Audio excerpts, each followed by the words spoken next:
There are no subtractions and divisions in our mind. There is only addition and multiplication. I will just remove negative thoughts and I will have positive thoughts. All the best, it's not going to work. It's just that you need to pay little attention as to how it functions. You will see there is a distinction between what is you and what you have gathered.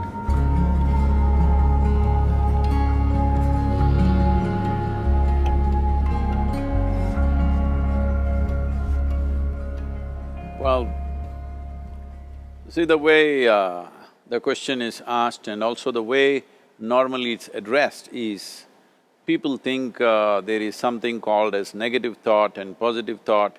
They want to remove the negative thoughts and have only positive thoughts. For such people, I would ask them to just experiment for 10-15 seconds. Let them forcefully remove one thought from their mind. For example, next 10 seconds,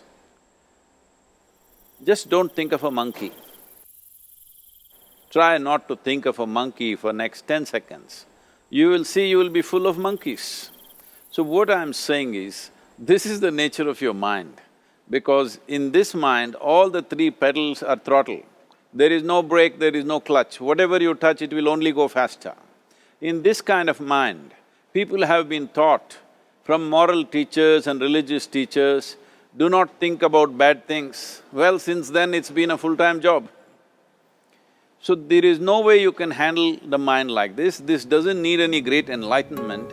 If you spend 2 minutes with your eyes closed, you will realize you cannot do anything forcefully with this mind. So, I want to remove negative thoughts. Do not ever go in this direction, because what you want to remove will become your quality. Always you will be on it. So what should I do? The thing is this, without understanding the fundamental mechanism of this mind, because our mind, human mind, is the most sophisticated computer on the planet. Even all the supercomputers have come out of this. When this is the case, is it not important that we understand the mechanics of how it functions? One simplistic aspect of how it functions is, there are no subtractions and divisions in our mind. There is only addition and multiplication. If you try to do something with it, it will say one more. If you try hard, it will multiply into many more. In this mind, you don't try to identify what is positive, what is negative and try to remove it. First of all, one needs to understand, this mind of yours, this body of yours is supposed to serve you. The life that you are is important. Body and mind are vehicles that must serve us. If you sit in a vehicle, it must go where you want to go. If it goes to its own destination, what is the point of such a vehicle? It's just a nuisance. Right now, most human beings are unfortunately experiencing this fantastic possibility of human mind as a nuisance, as a troublesome thing. Well, this is the most beautiful thing you have. It's just that you need to pay little attention as to how it functions. One simple thing is this. First and foremost process is, that's why we put out this process called Isha Kriya. This is to distance yourself from your physiological and psychological process. There is something called as you which exists. This is not a composite of all your thoughts and emotions and physiological processes. Beyond that, there is you. If you close your eyes, even if you cannot see anything, you're still there. It is through the window of your eyes that you're looking out, but if you close your eyes, it doesn't mean that you don't exist, you still exist. So beyond your thought, you still exist, beyond your emotion, you still exist. So that you, the life that you are, this has to come into your experience.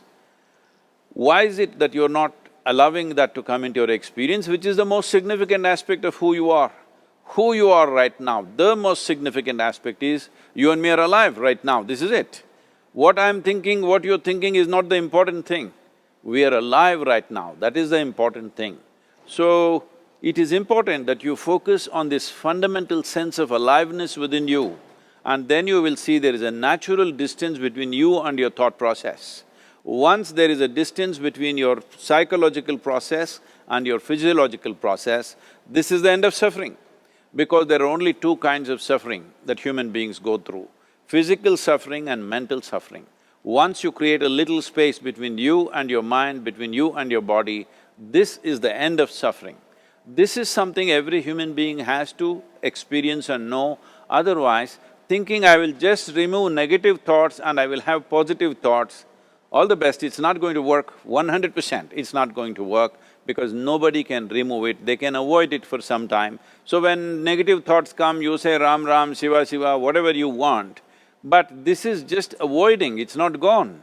The moment you stop that, it will pop back with great force, otherwise it'll come back in your dreams. So it's very important, first of all you need to understand your anger, your resentment, your fear, your anxieties, the negativity that you generate. Generally resentment, anger, it is always directed towards somebody.